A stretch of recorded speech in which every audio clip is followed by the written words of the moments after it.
अस्सलामुअलैकुम dear students, my name is Mohammad Salim. मैं आपका कंप्यूटर साइंस का टीचर नैन एकेडमी के प्लेटफॉर्म से उम्मीद करता हूँ आप सब खैर आफियत से होंगे। और आपने मेरा जो प्रीवियस लेक्चर है जिसमें हमने मेनली डिस्कस किया था कि सिस्टम की टाइप्स कितनी है, जो हमारे पास नेचुरल सिस्टम है उसकी डिफाइन देखी थी, जो आर्टिफिशियल सिस्टम है उसकी डिफाइन देखी थी, उसके अलावा उनकी रेंज वगैरह देखी थी और कुछ एग्जाम्पल से हमने उनको डिस्कस किया था। ठीक है, जो आज वाला हमारा लेक्चर है इसमें मेनली हम टाइप्स ऑफ नेचुरल सिस्टम को डिस्कस करेंगे। ठीक है, तो अब हमारे पास जो टाइप ऑफ नेचुरल सिस्टम है, ठीक है, नेचुरल सिस्टम की डिफाइन हम लास्ट में देख चुके हैं। ऐसा सिस्टम जो हमारे पास नेचर के अंदर मौजूद है, कुदरत के अंदर मौजूद है। जिस तरह हमारे पास बारिश होती है, बारिश किस तरह होती है हमने लास्ट लेक्चर डिस्कस किया था कि पानी भाप की शक्ल में आसमान की तरफ जाता है, वही बादल बनते हैं और वही पानी हमारे पास दोबारा नीचे आता है। ये एक सिस्टम है। उसके अलावा जो हमारी बॉडी है इसमें बहुत से सिस्टम मौजूद है। तो हमारे पास मेनली जो ये हमारे पास टाइप्स की नेम है, ये हम लास्ट प्रीवियस लेक्चर में डिस्कस कर चुके थे। होप सो आपको याद भी होंगी। फिजिकल सिस्टम, ठीक है, केमिकल सिस्टम, बायोलॉजिकल सिस्टम और साइकोलॉजिकल सिस्टम।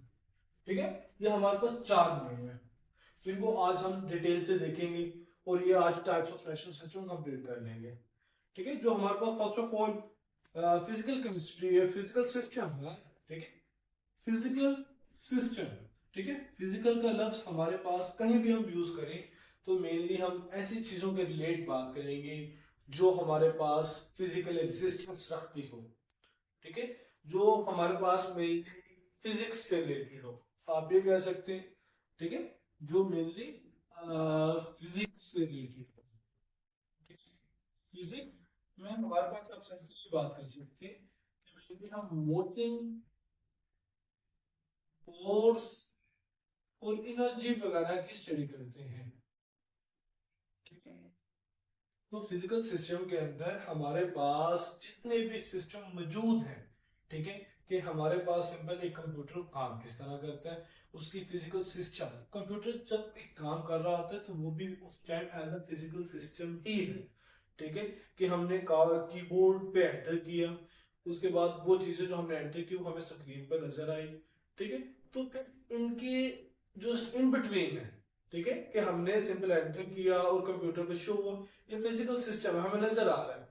लेकिन जो हमारे पास इनके दरमियान प्रोसेस हो रहे हैं, जो लॉजिक्स वगैरह, जो हमारे पास कन्वर्जन्स हो रही है कंप्यूटर के खुद के अंदर जो हमें नजर नहीं आ रही, ठीक है, वो एक दूसरा सिस्टम है।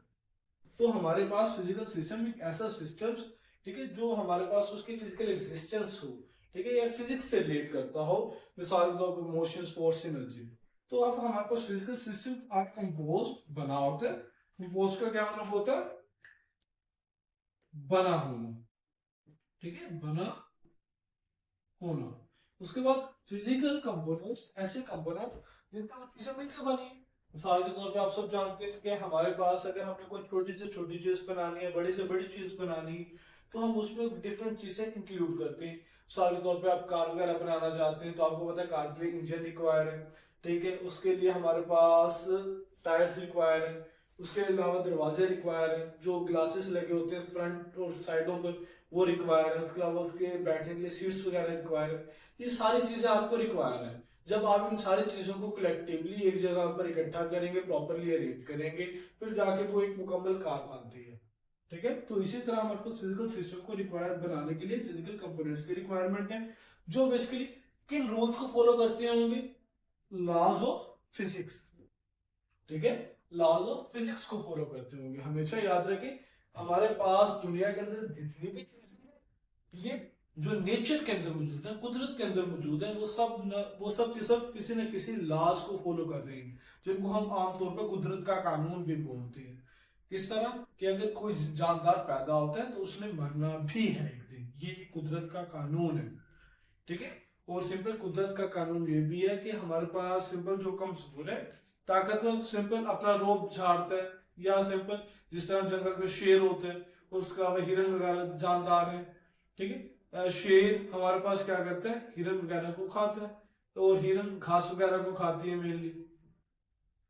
तो हमारे पास ये सब नेचर्स के लॉ है, कानून है, जो हम फिजिकल सिस्टम वगैरह के अंदर जो हमारे पास फिजिकल सिस्टम है उसमें कौन से लॉज फॉलो हो रहे हैं, लॉज ऑफ फिजिक्स, ठीक है, जिसमें न्यूटन्स लॉ आ जाते हैं, ठीक है, आइंस्टाइन इक्वेशन आ जाती है, ग्रेविटेशनल लॉ आ जाते हैं, ये सब होप सो आपने फिजिक्स के अंदर डिस्कस किए होंगे, ठीक है। उसके बाद जो हमारे पास रेंजिंग है, रेंजिंग का क्या मतलब है, रेंजिंग का मतलब है कि हमारे पास सिंपल एक तरतीब, रेंजिंग हमारे पास सिंपल एक रेंज, एक हद, कि हमारे पास फिजिकल सिस्टम में हम किन किन चीजों को डिस्कस कर सकते हैं। मेनली हमारे पास सब एटॉमिक पार्टिकल्स है, ठीक है, सब एटॉमिक पार्टिकल्स में मेनली 3 पार्टिकल्स आ जाते हैं, जिनमें हमारे पास प्रोटॉन, इलेक्ट्रॉन और न्यूट्रॉन, हमारे पास ये 3 पार्टिकल्स आ जाते हैं, प्रोटॉन, इलेक्ट्रॉन और न्यूट्रॉन। उसके अलावा एटम, और आपको पता है जो एटम है वो इन्हीं 3 पार्टिकल से मिलकर बना होता है, ठीक है।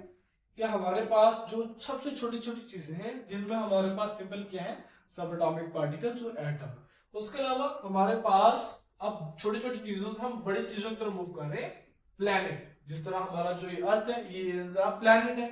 उसके अलावा हमारे पास क्या है, स्टार, सितारे, ठीक है, जो आपको आसमान पे रात को नजर आते हैं छोटे छोटे जगमगाते हुए। उसके अलावा गैलेक्सी, गैलेक्सी को बोलते हैं कहकशां, ठीक है। हम जिस गैलेक्सी में रह रहे हैं उसका नाम क्या, लास्ट टाइम मैंने आपको बताया था मिल्की वे गैलेक्सी, क्या था, मिल्की वे गैलेक्सी। इसके अलावा कॉस्मोस, कॉस्मोस आप कह लें कि कंप्लीट कायनात को बोलते हैं हम, ठीक है, जो गैलेक्सीज का मजमूआ है, ठीक है, कि हमारे पास कायनात में सिंपल एक गैलेक्सी नहीं, बहुत ज्यादा गैलेक्सीज है, और गैलेक्सीज हमारे पास किससे मिलकर बने होती है, प्लैनेट, स्टार्स, ठीक है, इन चीजों से मिलकर बनी होती है। होप्सो आपको ये फिजिकल सिस्टम का कॉन्सेप्ट आउटसाइडिंग क्लियर हो चुका होगा। अब हम इसकी डेप्थ की तरफ आते हैं, ठीक है। क्या हमारे पास एक एग्जांपल दी क्या हुई आपको, हाइड्रोजन गैस है formed when an electron, proton, neutron combine following the rules of physics and natural forces। क्या हमारे पास सिंपल हाइड्रोजन, ठीक है, हाइड्रोजन गैस, सिंपल याद रखें जो हाइड्रोजन गैस है वो हाइड्रोजन एटम से मिलकर बनी होती है, ठीक है, किससे मिलकर बनी होती है, हाइड्रोजन एटम। और हाइड्रोजन एटम की हमारे पास सिंपल कुछ खसूसियत है, ठीक है। हमारे पास क्या है कि हमारे पास एटम है तो लाजमी बात है उसमें न्यूक्लियस भी होगा और साइड में इलेक्ट्रॉन या शेल्स वगैरह भी होंगे, ठीक है। तो अब हमारे पास जो न्यूक्लियस है, न्यूक्लियस के अंदर हमें पता है प्रोटॉन प्लस न्यूट्रॉन होते हैं और साइडों पर शेल्स, इलेक्ट्रॉन वगैरह होते हैं। और हमारे पास जो हाइड्रोजन है, हाइड्रोजन के पास मेनली एक ही प्रोटॉन होता है, ठीक है, मेनली एक प्रोटॉन होता है और एक ही इलेक्ट्रॉन होता है, न्यूट्रॉन मेनली एब्सेंट होता है, ठीक है। लेकिन जब हम आइसोटॉप्स की बात करेंगे, ठीक है, आइसोटॉप्स आप केमिस्ट्री के अंदर एक कॉन्सेप्ट है आइसोटॉप्स का, वो फर्दर आप अगर आपने अभी नहीं पढ़ा तो आप फर्दर आगे जाके वो डिस्कस करेंगे, जिसमें मेनली हाइड्रोजन में हमारे पास न्यूट्रॉन का भी एडिशन कर लेते हैं हम। तो इधर क्या है हमारे पास, प्रोटॉन, न्यूट्रॉन और इलेक्ट्रॉन, ठीक है, ये हमारे पास तीनों चीजें आपस में मिल गई, फिर जाके एक एटम बन रहा है और वही एटम आपस में कंबाइन करके क्या बना रहे हैं, हाइड्रोजन गैस बना रहे हैं, ठीक है। तो सिंपल अब हमारे पास जो इसमें चीज समझने वाली है वो क्या है, कि हमारे पास एक प्रोटॉन, न्यूट्रॉन और इलेक्ट्रॉन अगर एक सिंगल एटम के अंदर मौजूद है, एग्जिस्ट करते हैं, तो सिंपल इनको आपस में जोड़े रखने वाली कुछ ना कुछ फोर्स होगी, ठीक है। अगर कोई ना कोई फोर्स है जिसको हम मेनली नेचुरल फोर्स का नाम दे रहे हैं, ठीक है, तो नेचुरल फोर्स जो कुदरती फोर्स है जो इनको आपस में जोड़े रखती है, और हमने अभी कुछ देर पहले डिस्कस किया, फोर्स को हम किसमें डिस्कस करते हैं, फिजिक्स के अंदर और फिजिकल सिस्टम के अंदर। तो ये हमारे पास एक सूटेबल एग्जांपल है। इसके बाद हमारे पास केमिकल सिस्टम, केमिकल सिस्टम हमारे पास एक ऐसा सिस्टम जिसमें हम मेनली केमिकल या डिफरेंट कंपाउंड की स्टडी करते हैं, ठीक है, जो हमारे पास काम क्या करते हैं, हमारे पास डिफरेंट कंपाउंड कौन कौन से, कि हमारे पास डिफरेंट एटम्स आपस में कंबाइन होते हैं, उनमें डिफरेंट चेंजिंग्स आती हैं, रिएक्शन परफॉर्म करते हैं, ठीक है। हम इन चीजों को देखते हैं केमिकल सिस्टम में। केमिकल सिस्टम क्या डिफाइन कर लेते हैं, केमिकल सिस्टम इन्वॉल्व कि इसमें शामिल होते हैं ऐसे सब्सटेंसेस जो आपस में क्या करते हो, इंटरेक्ट, इंटरेक्ट का मतलब एक दूसरे पर क्या करते हो, असर अंदाज होते हो। उसके बाद हमारे पास क्या है, ट्रांसफॉर्मेशन, ट्रांसफॉर्मेशन का मतलब क्या होता है, तब्दीली, चेंजिंग, ठीक है। अब मैं इधर लिख भी देता हूँ आपके साथी के लिए तब्दीली, ठीक है। और रिएक्शन हमारे पास आप मेनली जानते हैं कि हमारे पास हमारी बॉडी की इर्द गिर्द बहुत से रिएक्शन हो रहे होते हैं, ठीक है। कि जब आप अक्सर छोटे बच्चे होते होंगे तो पटाखे वगैरह तो शायद आपने जलाए हो, तो जब भी आप पटाखा वगैरह जलाते हैं तो वो हल्की सी चिंगारी के बाद वो कैसे फटता है, ठीक है, उसमें बहुत से रिएक्शन हो रहे हैं। इसके अलावा आपकी बॉडी में बहुत से रिएक्शन हो रहे हैं। तो रिएक्शंस हमारे पास हम मेनली केमिकल्स में देखते हैं, ठीक है। हम दो कंपाउंड्स को आपस में मिलाते हैं, हमारे पास दोनों कंपाउंड्स को मिलाने से एक न्यू कंपाउंड बनता है। न्यू कंपाउंड बनने के बाद हमारे पास न्यू कंपाउंड जब बनता है, जो उसकी प्रॉपर्टीज होती हैं, कैरेक्टरिस्टिक्स होती हैं, वो पहले वाले से डिफरेंट होती है। और जो न्यू कंपाउंड बनता है वो किसके नतीजे में बनता है, रिएक्शंस के नतीजे में बनता है, ठीक है। अब हमारे पास सिंपल क्या करना है, हमारे पास जो लॉज ऑफ केमिस्ट्री है, ठीक है, हमारे पास केमिकल सिस्टम के अंदर हमारे पास लॉज ऑफ केमिस्ट्री यूज होंगे, यूटिलाइज होंगे। जिस तरह हमने फिजिकल सिस्टम में देखा कौन से लॉज यूटिलाइज हो रहे थे, लॉज ऑफ फिजिक्स। इसी तरह केमिकल सिस्टम में मेनली केमिकल्स की बात हो रही है। और जब भी केमिकल का जिक्र आता है, बच्चों के माइंड में सिंपल एक ही सब्जेक्ट आता है जिसका नाम क्या है, केमिस्ट्री, ठीक है। अब केमिस्ट्री में हमारे पास laws of chemistry basically chemical system को डील वगैरह करती है। इसके बाद हम इसके एग्जाम्पल को देखते हैं आपको समझाने के लिए। अभी हम कुछ देर पहले हाइड्रोजन गैस को डिस्कस करके आए हैं। ऑक्सीजन गैस भी ऑक्सीजन एटम से मिलकर बनी होती है। ऑक्सीजन गैस बेसिकली ये भी गैस है और ये भी गैस है। जब ये दोनों गैस आपस में कंबाइन होती है तो क्या बनाती है, वाटर, ठीक है। और वाटर क्या है, लिक्विड। दो गैसेस आपस में मिल रही है और बना क्या रही है, वाटर, लिक्विड, जो हम आम घरों में इस्तेमाल करते हैं पानी पीने के लिए। तो अब हमारे पास देखें दो गैसेस मिल रही हैं और बना क्या रही है, वाटर, लिक्विड, ठीक है। ये एक रिएक्शन है, ठीक है। अगर रिएक्शन की बात है, रिएक्शन किस तरह, इनमें हुई है बॉन्डिंग, ठीक है, बॉन्डिंग, इन्होंने इलेक्ट्रॉन शेयर किए आपस में। और जब भी बॉन्डिंग की बात आएगी तो हमारे पास उसको हम केमिस्ट्री में लेके जाएंगे और केमिकल सिस्टम में लेकर जाएंगे, ठीक है। उम्मीद करता हूँ आपको ये केमिकल सिस्टम का कॉन्सेप्ट क्लियर हो चुका होगा। अब हम बात करते हैं नेक्स्ट बायोलॉजिकल सिस्टम की, ठीक है, और साइकोलॉजिकल सिस्टम, ठीक है। आप देख रहे होंगे कि जो मैंने फिजिकल केमिस्ट्री और केमिकल केमिस्ट्री ये थोड़ा सा डिटेल लिखा हुआ है। बेसिकली जितना भी क्वेश्चन लिखा हुआ है आपकी बुक से लिखा हुआ है ताकि आपको इजीली अंडरस्टैंड हो सके।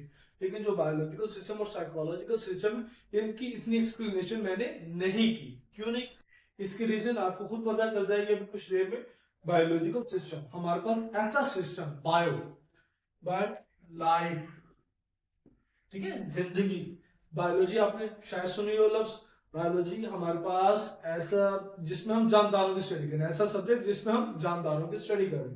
तो बायोलॉजिकल सिस्टम हमारे पास ऐसा सिस्टम जो जानदारों के अंदर मौजूद है या जानदार के रिलेटेड है system. Biological system consist of living organism, जिंदा जानदारों पर मुश्तमिल होता है। और एंड देयर इंटरेक्शन आपस में बाहमी मुशाबत नहीं हमारे पास, बल्कि आपस में ताल्लुक, इंटरेक्शन आप ताल्लुक को कह सकते हैं, ठीक है। कि हमारे पास जो जानदार हैं एक ही जगह पर रहते हैं तो उनका आपस में ताल्लुक कैसा है। जिस तरह हमारे पास हिरन शेर जंगल में रहते हैं मेनली, तो अब हिरन क्या करता है, हमारे पास घास वगैरह खाता है और शेर हिरन को खाता है, तो इनका आपस में ताल्लुक है। उसके बाद हमारे पास जो बायोलॉजिकल सिस्टम है, इसमें कुछ बायोलॉजिकल प्रोसेस हैं जो हम बायोलॉजिकल सिस्टम में देखते हैं। जिस तरह हमारी बॉडी है, हम जानदार हैं अल्हम्दुलिल्लाह।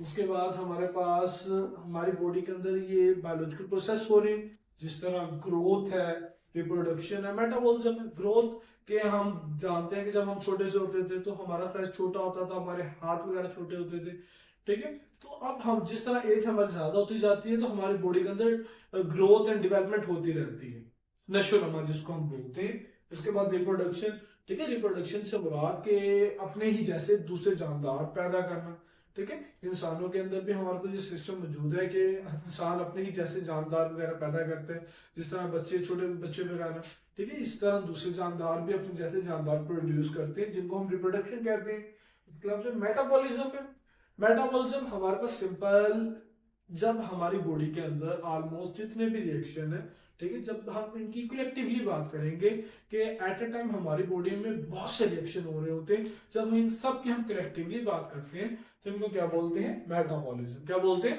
मेटाबॉलिज्म। अब हमारे पास बायोलॉजिकल सिस्टम होप सो आपको अंडरस्टैंड हो गया होगा। और ये बात मैं आपको बताता चलूं कि हमारे पास जो बायोलॉजिकल सिस्टम है वो बेसिकली केमिकल सिस्टम से निकला है। ठीक है, केमिकल सिस्टम से किस तरह निकला है कि हमारे पास सिंपल आप सब जानते होंगे कि जो हमारी बॉडी है, ठीक है, इसमें सेल्स मौजूद होते हैं। ठीक है, सेल हमारे पास जिसमें न्यूक्लियस है, हमारी मुकम्मल बॉडी जितने भी जानदार हैं सब सेल से मिलकर बने हैं। और सेल हमारे पास किन से मिलकर बना हुआ है, मॉलिक्यूल से। ठीक है, मॉलिक्यूल से मिलकर बना है। और सेल्स आगे मिलकर क्या बनाते हैं, टिश्यूज बनाते हैं।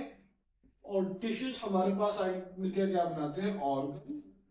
ठीक है, ऑर्गन आगे ऑर्गन सिस्टम, और फिर जाके हम जैसा मल्टी सेलुलर ऑर्गेनिज्म बनता है, ऐसा ऑर्गेनिज्म जो एक से ज्यादा सेल पर क्या है, मुश्तमिल है।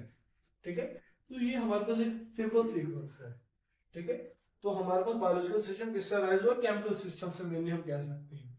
ठीक है, उसके बाद साइकोलॉजिकल सिस्टम। साइकोलॉजिकल सिस्टम हमारे पास बहुत इंटरेस्टिंग है। ठीक है, आमतौर पर आप साइकेट्रिस्ट का लफ्ज सुनते होंगे, साइकोलॉजी शायद सुनी हो आपने।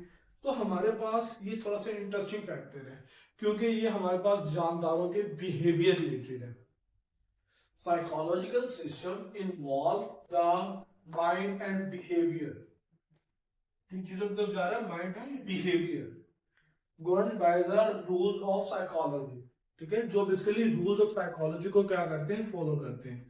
मिसाल के तौर पर हमारे पास साइकोलॉजी को अंडरस्टैंड करना है तो इसमें हम बिहेवियर की बात कर रहे हैं, रवैये की बात कर रहे हैं कि आप बैठे हुए हैं, बाहर से कोई आता है अचानक, ठीक है, वो आपको थप्पड़ मारता है। ठीक है, तो आपका रिस्पॉन्स क्या होगा, फौरन क्या होगा, आप कुछ नहीं सोचेंगे, सिंपल आप उठेंगे, उसको भी थप्पड़ लगाएंगे अगर वो आपका कोई क्लासमेट है। ठीक है, लेकिन अगर वो आपसे काफी कद में बड़ा है तो सिंपल आप कोशिश तो करेंगे उसे मारने की, लेकिन सिंपल नहीं मार पाएंगे। ये भी साइकोलॉजी बिहेवियर है। और अगर ऊपर से वो आपका कोई क्लासमेट या कोई हमारे पास जानने वाला ना हो तो सिंपल ये आपके वालिदैन हैं, ठीक है, तो सिंपल आप खामोशी से उस चीज को बर्दाश्त करेंगे। तो ये हमारे पास एक ही सिचुएशन में हमने पर्सन को चेंज किया तो आपका बिहेवियर क्या हो गया, चेंज हो गया। अगर सिंपल ये हमारे पास जो बिहेवियर है, जो बिहेवियरल स्टडी है, ठीक है, जिसमें हम जानदारों के बिहेवियर की स्टडी करते हैं कि इंसान डिफरेंट सिचुएशंस में किस तरह बिहेव करता है, किस तरह अपने आप के एक्सप्रेस जो इमोशन है उसको शो करता है। मिसाल के तौर पर अगर किसी की फौतगी वगैरह हो जाए तो हमारी आंखों से आंसू वगैरह जारी हो जाते हैं या हम गमगीन हो जाते हैं। ठीक है, ये भी साइकोलॉजी है। अगर हमें कोई खुशी की बात सुनाई जाए तो हम क्या करते हैं, हम उस पर मुस्कुराते हैं, हंसते हैं। ठीक है, ये भी हमारे पास साइकोलॉजी है। उसके अलावा अगर हम पर कोई गुस्सा करे तो हम उससे आमतौर पर नाराज हो जाते हैं, ये भी साइकोलॉजी है। ठीक है, तो हमारे पास इसमें इमोशंस, थॉट्स एंड बिहेवियर्स की बात हो रही है। बिहेवियर, रवैये, थॉट्स जो आपकी सोच वगैरह है, ठीक है, उसके अलावा जो हमारे पास इमोशंस हैं, इमोशंस में हमारे पास हमारे जज्बात, एहसासात, गुस्सा, नाराजगी, खुशी, गम, ये सब चीजें आ जाएंगी। ठीक है, और जो हमारे पास ये साइकोलॉजिकल सिस्टम है ये बेसिकली बायोलॉजिकल सिस्टम से अराइज होता है। क्यों अराइज होता है, क्योंकि हमारे पास जो बिहेवियर है, जो रवैये हैं, वो इंसान, ह्यूमंस या एनिमल्स शो करते हैं। कौन शो करते हैं, एनिमल्स या ह्यूमंस वगैरह शो करते हैं। अगर एनिमल्स या ह्यूमन या लिविंग ऑर्गेनिज्म ही ना हो तो हम साइकोलॉजिकल सिस्टम की स्टडी कर ही नहीं सकते, क्योंकि बेसिकली रवैये तो यही चीज शो करते हैं, डिफरेंट सिचुएशंस में डिफरेंट तरीके से बिहेव करते हैं। ठीक है, तो हमारे पास साइकोलॉजिकल सिस्टम बायोलॉजिकल सिस्टम से अराइज हुआ है। इनका आपस में इंटरेक्ट ताल्लुक है, और बायोलॉजिकल सिस्टम का ताल्लुक किससे, केमिकल सिस्टम से, और केमिकल सिस्टम का ताल्लुक किससे, फिजिकल सिस्टम से। ठीक है, तो उम्मीद करता हूँ आज का लेक्चर आपको पसंद आया होगा। अगर आपको इसमें किसी किस्म की कोई कंफ्यूजन हो तो आप कमेंट सेक्शन में जाकर अपना क्वेश्चन रेज कर सकते हैं, इंशाल्लाह ताला आपको जवाब मिलेगा। खुदा हाफिज।